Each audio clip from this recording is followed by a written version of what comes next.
वेदवादिनां निरूपितो बालक एव योगिनां शुश्रूषणे प्रविशे निर्विख्यता। मैं पूर्व जन्म में एक दासी का पुत्र था, मेरा नाम संतों ने रामदास रख दिया। एक बार मेरे यहाँ गांव में संत कुछ चातुर्मास करने के लिए आए। संतों की मेरी माँ सेवा करती, भोजन बनाती, बर्तन चौका करती। मैं भी संतों के पास में संतों की दोना पत्थर उठाता, जो संतों की शीत प्रसादी बचती उसको मैं खाता। शीत प्रसादी जानते हो किसको कहते हैं? अपने गुरु का जूठा खाना चाहिए, उससे हमारी बुद्धि जो है तो क्या होती है, शुद्ध होती है। उसको कहते हैं शीत प्रसादी। क्या कहते हैं? शीत प्रसादी। शीत प्रसादी का बड़ा महत्व है। गूबा जी को जानते हैं? गूबा जी को नहीं सुने होंगे। गूबा जी गुजरात के संत थे, गुजरात के गूबा जी। ये गूबा जी बहुत भगवान का भजन करते थे।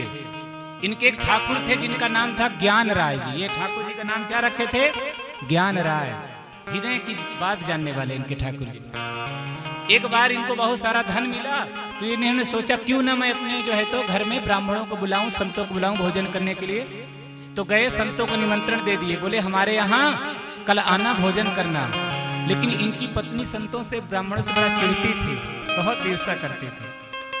तो इनकी पत्नी सोची कि क्यों ना संत आकर खा लेंगे तो क्यों ना मैं अपने मैके वालों को बुला लूं, अभी जो है तो थोड़ा भोजन करके जाएंगे, नहीं तो सब संत ही माल खा करके चले जाएंगे। तो इसने अपने मैके भी संदेश दे दिया, इसके भाई भौजाई भी सब आ गए मैके से। अब ये जब माल पुआ बढ़िया सुंदर बनाने लग गई तो देखो संतों के अपने परिवार वालों, मैके वालों के लिए तो इसने माल पुआ बनाया, खीर बनाया, सुंदर पूड़ी बनाया। लेकिन संतों के लिए पतली पतली दाल और बाजरे की मोटी मोटी रोटी बना करके रख दिया।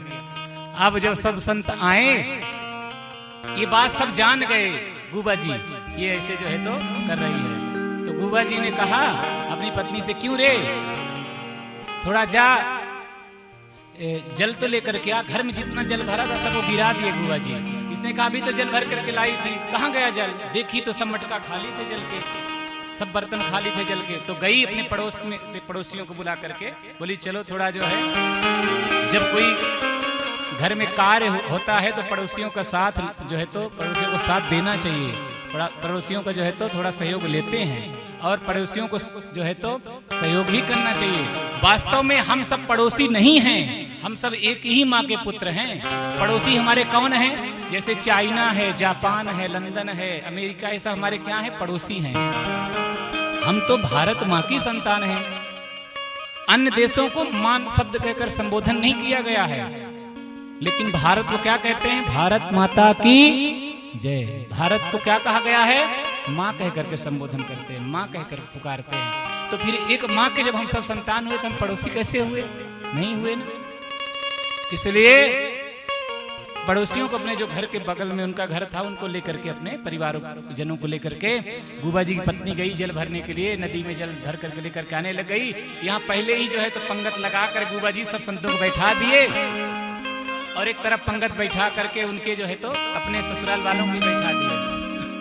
संतों को भैया खीर, पूड़ी, मालपुआ परोस दिए। बोले महाराज थोड़ा थोड़ा तो जल होगा, भगवान का भोग लगा के आप पाओ। और अपने साले के, अपने सरहज सारी के जो है तो सामने वही बाजरे की रोटी और पतली पतली दाल जो है तो परोस दिए गूबा जी, और बोले तुम भी खाओ। खड़े हो गए अपने जो है तो। अब यहाँ संत जो है तो अन्नपूर्णा जी का जयकारा लगाया, जल घुमाया और जो है तो आचमन करके जैसे भोजन करने लग गए। अब इसका जो तो साला जो था गूबा जी का, एक रोटी तोड़ता जाए और रोता जाए, ऐसी कड़क कड़क रोटी थी जो है तो। इतने में गूबा जी की पत्नी आई तो क्या देखती है, संत तो मालपुआ खा रहे हैं और मेरा भाई जो है तो रोटी खा रहा है। तो वहीं पर जल का जो है तो मटका पटक दिया और कहती है खबरदार, अब जो भी भोजन खाए सो गाय खाए। संतों को कह दिया, मतलब अब कोई भोजन करे तो गाय के मांस के तुल्य के बराबर होगा। अब तो सब संत भोजन करना बंद कर दिए।